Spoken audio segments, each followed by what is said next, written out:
adunay paghatag inubanan sa pagtuo. Amen. Mo nang mga paghatag nga mudawat og milagro. Pero napoy paghatag nga muhikap sa kasing-kasing sa Ginoo. Kanang naghatag ka tungod nakita nimo ang kaayo sa Dios. Amen. Hallelujah. That's why atong hinatagan dili pareha.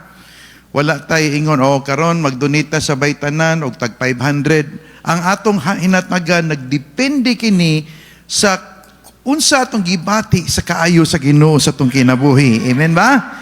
Kitang tanan ay utang na loob sa Ginoo. Pero ang word nga gud nga utang na loob depende po na sa imong realization sa unsa kadako ang imong utang na loob sa Ginoo. Amen? Nayuban hagiton sa paghatag medyo malain murag ikawatan ka ba grabe punugsan man na pero napoy uban pastor ngano wa man ta nagibing, no? Sila pa'y malimot challenge sa giving. Sila pa'y mingon, pastor, nakalimot ka mag-giving ba? Because na yung mga tao gusto ginmahatag because they realize the goodness of God. Amen? So, isa ka storya diri, nahitabo kini sa panahon ni Jesus Christ, giimbitahan siya sa balay ni Simon, mabasa nato ni sa Luke chapter 7. Samtang nasa dinto, giimbitahan siya sa balay ni Simon the Pharisee, kauban ang mga Pariseo, na sila sharing, discussion. Gusto nila dakpon si Jesus sa iya mga teachings. Samtang nag-discussion sila, na niabot nga usa ka babae. Kinigiila nato nga si Mary Magdalene. Pagkakita ni Mary Magdalene na si Jesus Christ dito, dali-dali siya, giandam niya ang iyang halad. Pagkuman niluhod siya sa tila ni Jesus, pagkuman gibubo niya ang iyang pinakamahal nga pahumot, the pure nard, o kini, gitrapuhan niya pinagi sa iyang buhok.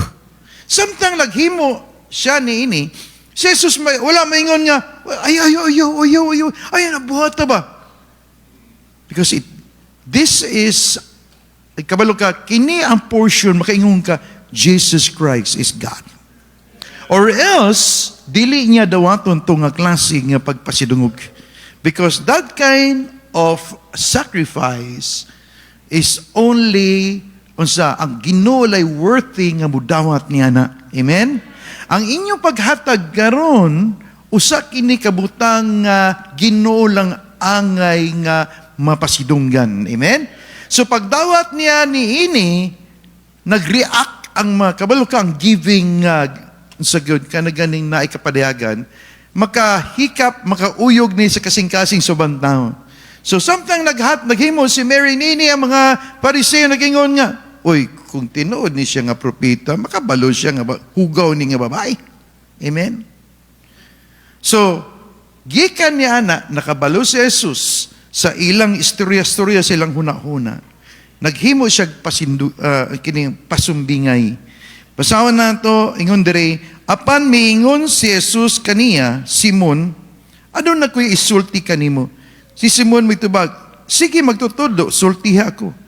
Mingon si Jesus, may duha ka tao nga nakautang sa usa ka tigpa hulam og kwarta.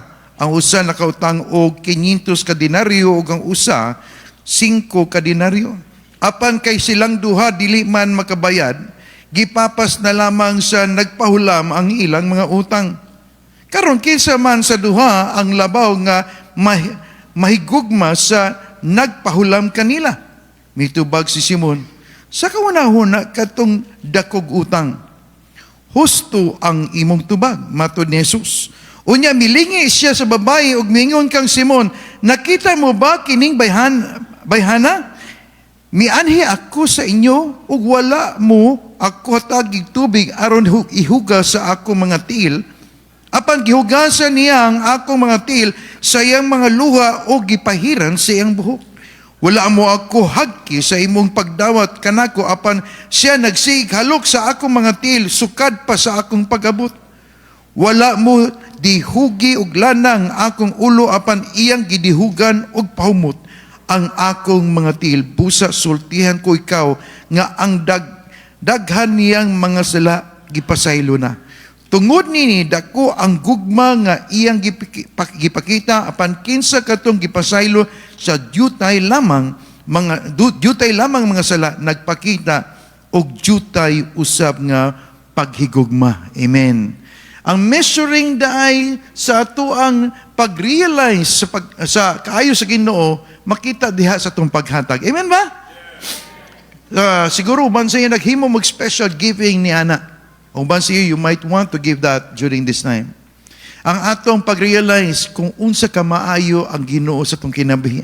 Sige, compare ni Jesus Christ si Simon sa tradition o sa kultura sa mga Hudyo, pag adunay usa ka tawo nga taas og ang o kanang girespeto sa mga katawhan mo, abot silang balay, ilag yung siguroon nga masilbisyohan siya kay wala man sa sakyanan. Itong una, normal gid sila pagpasudlon, hugasan ang mga tiil.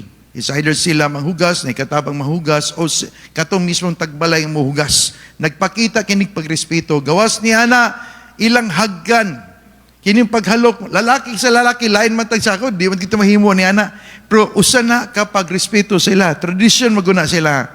O pagdihog og unsa lana sa buhok. Grabe nga pag unsa, no? Pero tradition na nila, normal na sila, pero di ay depende ra pod kinsa ang tao. Pero kining gipakita ni Jesus Christ, tan-awa ning bayhana. Amen. Kabaluta sa background sa babae, ang babae hugaw nga babae, usa siya sa babae nga dating nagpagamit siya kong kalingon, pero tungod na ilhan niya si Jesus Christ, nakaangkon siya paglawom, nakadungog siya sa minsay, karon gusto niyang pasalamatan ang Ginoo. Amen. Kita, dili masiguro ta binayran nga babae o naghugaw nga lalaki o unsa man atong kaagi. Pero kabalot ta, unsa ta kadautan kaniadto. Amen? Pero depende sa atong pag-realize na po diha ang how we offer to God. How we thank God, Lord, para ni Simwa.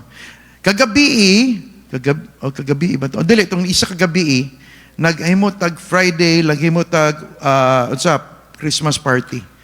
At the end sa party, na ibabay naghatag sa kuwa, usa ka alkansya niya. And ingon niya, Pastor, gusto na ko nihatag. Na siya note diri, ingon niya, gusto na ko nagamito ninyong akong money para makabuhat pa og lain na church og para daghan pa ang maluwas og para daghan pa ang makaila kay Lord. Happy kayo ko na nabahagi ko sa inyong church. Advance Merry Christmas to everyone and Happy New Year. Usa ka, muning iyang alabaster box. Di mo ito daghan kayong kwarta, pero ingon niya gitigom to niya. And giandam gito niya nga ihatag. Amen? It's, di amang, gamay ra siguro kung ikumpara sa inyong kwarta. But how it was given, it's very touching. Ako nagunit niya to, nabati natin kasing-kasing sa Ginoo. Amen? You can touch the heart of God. But you have to realize who you were before you get saved. Internalize daw nato na kinsa katong una and how God has blessed you, has saved you, has prospered you. Okay? Ang atong paghatag, apektado niya na.